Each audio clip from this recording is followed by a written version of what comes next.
பிதாவை நாங்கள் நன்றி செலுத்துகிறோம். எனக்கு அருமையான தேவ பிள்ளைகளே, ஆவியானவர் நமக்கு நன்மை செய்கிறவராகவே இருக்கிறார். ஆதியாகமம் 27ஆம் அதிகாரம் 27ஆம் வசனத்தில் ஒரு அழகான சத்தியத்தை நாம் கண்டு உணரும்படியாக ஆண்டவர் நமக்கு எழுதி வைத்திருப்பதை பார்க்க முடிகிறது. அவன் கிட்ட போய் அவனை முத்தம் செய்தான். அப்பொழுது அவனுடைய வஸ்திரங்களின் வாசனை முகர்ந்து பார்த்து, இதோ என் குமாரனுடைய வாசனை கர்த்தர் ஆசீர்வதித்து வயல்வெளியின் வாசனை போல் இருக்கிறதே என்று யாக்கோபை குறித்து ஈசாக்கு மகிழ்ச்சி அடைவதை பார்க்க முடிகிறது. நல்ல கவனிங்க இந்த வார்த்தை. அவனும் அருகில் போய் அவரை முத்தமிட, என் மகனிடமிருந்து எழுவும் நறுமணம் ஆண்டவரின் ஆசீர் பெற்ற விளைநிலத்தின் வாசனையாய் இருக்கிறது. நல்ல யோசித்து பாருங்க. இந்த யாக்கோபு தகப்பனை ஏமாற்றுகிற ஒரு வேலையை செய்கிறார். தகப்பனுக்கு கண்கள் தெரியாத இருளடைந்து இருக்கிறது. நீங்க நிறைய பிள்ளைங்க பெற்றோரை ஏமாற்றுகிறாங்க, பொய் சொல்லுகிறாங்க, நயவஞ்சகமாய் பெற்றோரை ஏமாற்றி பல காரியங்கள் சாதித்து வெளியிலே அவர்கள் தவறாய் காரியங்களை நடப்பிப்பதையும் பார்க்க முடிகிறது. வீட்டுக்குள்ள ஒரு முகத்தை வைத்திருப்பார்கள், வெளியில ஒரு முகத்தை வைத்திருப்பார்கள். தாய் தகப்பனுக்கு முன்பதாய் கீழ்ப்படுகிற மாதிரியே நடித்து வெளியில போய் பலவிதமான சேட்டைகளை செய்வதை பார்க்க முடிகிறது. இங்க யாக்கோபினுடைய வாழ்க்கையில் நடக்கின்ற காரியத்தை சொல்றேன். இந்த யாக்கோபு ஏமாற்றுக்காரர் தான். இந்த யாக்கோபு எத்தன் தான். தன் தகப்பனாரை ஏசா வேஷத்துல போய் ஏமாத்துறாரு. நீங்க நல்ல கவனிங்க இந்த வார்த்தையை. ஏசாவின் வேஷத்துல போய் ஏமாத்துறாரு. தகப்பன் அல்லவோ, கண்கள் இருள் அடைந்து இருக்கிறது, பார்வை மங்கி இருக்கிறது. ஓ, ஏசாவிடத்தில் தகப்பன் சொல்லுகிற காரியம் என்ன? எனக்கு அழகாய் போய் நீ வேட்டையாடி கொண்டு வந்து சமைத்து கொடுப்பா, நான் ருசி பார்த்து ஆசீர்வதிக்க விரும்புகிறேன். இந்த வார்த்தையை யார் கேட்கிறாங்க? ஈசாக்குடைய மனைவி ரெபெக்காள் கேட்கிறாங்க. பாருங்களேன், ரெபெக்காள் கேட்டு அந்த ரெபெக்காள் யாக்கோபின் மீது அன்பு வைத்திருந்தபடியினால யாக்கோவை அழைத்து, நீ போய் சீக்கிரமாய் எல்லாம் இது பண்ணி கொடுப்பா, நான் உனக்கு எல்லாம் அடிச்சு தரேன், வீட்டில் இருக்கிற மந்தையிலுக்கு ஒரு ஆட்டை கொண்டு வா, அடிச்சு கொண்டு வந்து உனக்கு தார சமைச்சு தரேன், நீ கொண்டு கொடு, தகப்பன் ஆசீர்வாதத்தை வாங்கிக்கோ, ஏசாவின் ஆசீர்வாதத்தை நீ பிடிங்கிட்டு போயிரு அப்படின்னு அம்மாவும் ஆலோசனை கொடுக்கு. நல்ல கவனிங்க இந்த வார்த்தையை. சோ குடும்பமே ஈசாக்கிற்கு எதிராக செயல்படுவதை பார்க்க முடிகிறது. எவ்வளவு பெரிய காரியம் பாருங்க. அப்போ ஒரு கேள்வி எனக்குள்ள எழுமிச்சு, ஆண்டவரை இப்படி குடும்பமே ஈசாக்கிற்கு எதிராய் செயல்பட்ட பொழுது, யாக்கோபு தகப்பனுக்கு எதிராய் செயல்பட்ட பொழுது எப்படியே நீ யாக்கோபை ஆசீர்வதிக்க முடியும்? எப்படி ஆசீர்வதிக்க முடியும்? இந்த கேள்வி எனக்குள்ள எழுப்பிக் கொண்டிருந்த பொழுதுதான் நேற்று இந்த அதிகாரத்தை ரொம்ப அழகாய் தேவனை கற்றுக் கொடுத்தாருங்க. பிள்ளையை ஆசீர்வதிக்கின்ற ஈசாக்கு, யாக்கோபு ஏமாற்றுக்காரர் தான் என்றாலும் கூட, அந்த யாக்கோபு நல்ல கவனிங்கள, ஈசாக்கினுடைய பார்வைக்கு தெரியல, ஏசா போல் தெரிகிறார். ஆனா குரல் யாக்கோபை போல் இருக்கிறது. எப்பாடி யாக்கோபு தானா, சரி நீ ஏசா தானா, நீ ஏசா கேட்கின்ற பொழுது யாக்கோபு சொல்லுகிறார், குரலை வச்சு கண்டுபிடித்தாலும் கூட இல்லப்பா நான் ஏசாதான் என்று தன்னுடைய அந்த வேஷமிட்ட அந்த தோள் உடை இருக்கு பாருங்களேன், அதை தடவி பார்த்து ஈசாக்கை நம்ப வைக்கிறார். ஈசாக் தடவி பார்க்கிறார். ஓ ரைட், குரல் தான் யாக்கோபு மாதிரி இருக்கு, ஏதோ சளி பிடிச்சிருக்கும் உங்களுக்கு அப்படின்னு நினைச்சுக்கிட்டாரு. அவர் ஏதோ குரல் கனத்து இருக்கு, கரகரன் இருக்கு அப்படின்னு நினைச்சுக்கிட்டாரு. ஆனா உடல் பாருங்களேன், வேஷத்தை பாருங்களேன். எனக்கு ஒரு பெரிய கேள்விங்க இதுல. அப்பதான் ஏசப்பா கற்றுக் கொடுத்தார். ஏன்னா ஈசாக்கு சொல்றாரு, மகனே வந்து நீ முத்தமிடு அப்படிங்கிறாரு.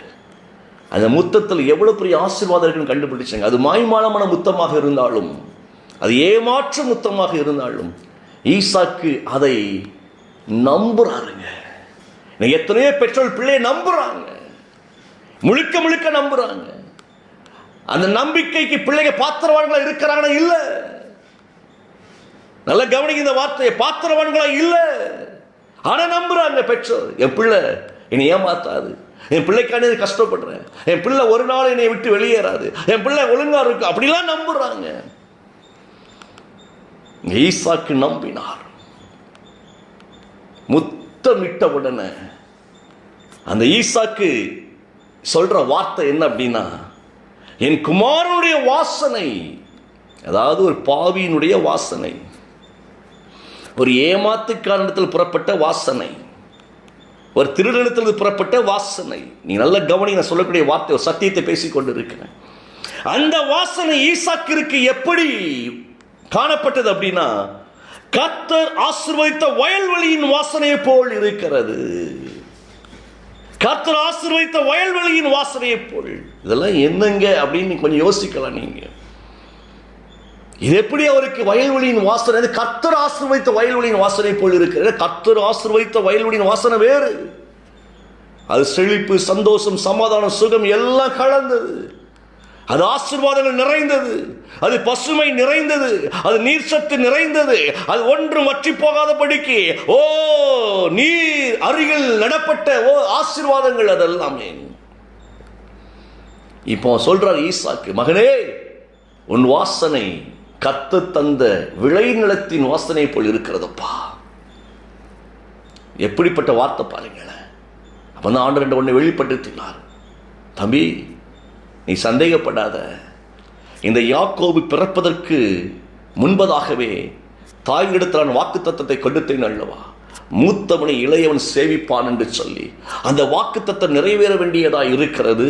அந்த வாக்குத்தத்தம் யாக்கோபினுடைய நிறைவேற வேண்டியது இருக்கிறபடினால இந்த ஆசீர்வாதங்கள் யாக்கோபுக்கு சொந்தமாய் மாறுகிறது. அப்ப ஏமாத்தின ஆசீர்வதிக்கப்படலாமா அப்படின்னு ஒரு கேள்வி நான் கேட்கிறேன் ஆண்டவர்கிட்ட. தப்பு பண்ண ஆசீர்வதிச்சிருவீங்களா அப்படின்னு கேட்கிறேன் ஆண்டவர்கிட்ட. ஸ்டில் நவ் நீங்க தப்பு பண்ணி கொண்டு இருக்கலாம், பிள்ளைங்க தப்பு பண்ணி கொண்டு இருக்கலாங்க. நல்ல கவனிங்க இந்த வார்த்தை. ஆனா கர்த்தர் வாக்குத்தத்தங்களை கொடுத்து பிள்ளைகள் ஆசீர்வதிக்கிறார் பாருங்களேன். அந்த வாக்குத்தத்தங்கள் நிறைவேறுகிற பொழுது பிள்ளைகள் பரிசுத்தவான்களாயும் மாறுகிறார்கள்.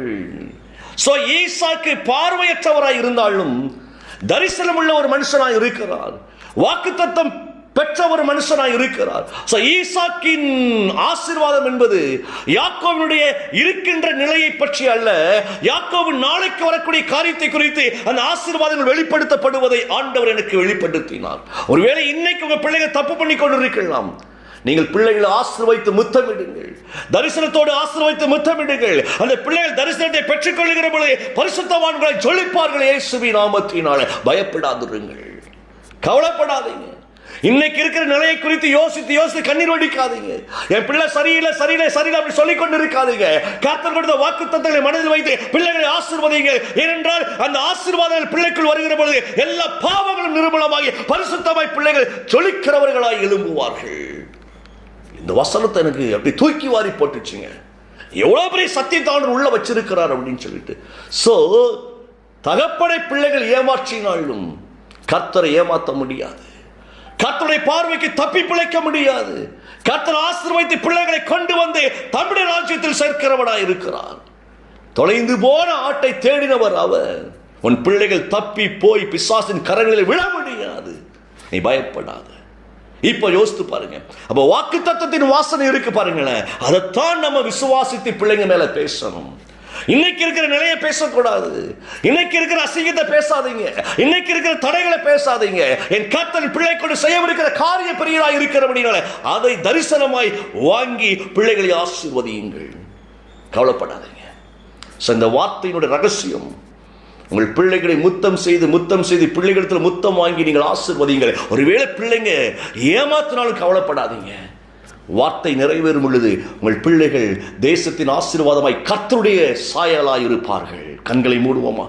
பிதாவை நாங்கள் நன்றி செலுத்துகிறோம். இயேசுவின் நாமத்துடைய கரத்தில் ஒப்புக்கொடுக்கிறோம். ஆண்டவரே, என் தேவனை கர்த்தர் நல்லவர் நல்லவர் நல்லவர் என்று உம்மை நாங்கள் இப்பொழுது ஆண்டவரை மகிமைப்படுத்துகிறோம். எங்கள் சந்ததிகளை நாங்கள் முத்தமிட்டு ஆசீர்வதிக்கிறோம் ஐயா. இந்த வார்த்தையின்படி ஆசீர்வதிக்கிறோம். அந்த வாக்குத்தத்தம் நிறைவேறுகிறதை நாங்கள் விசுவாசிக்கிறோம். ஜொலிக்கிறவர்களாய், தேசத்தை கலக்குகிறவர்களாய் எங்கள் பிள்ளைகள் மாறுவதற்காக நாங்கள் நன்றி செலுத்துகிறோம். இயேசுவின் நாமத்தில் பிள்ளைகளை ஆசீர்வதிக்கிறோம் நல்ல பிதாவே. ஆமென், ஆமென்.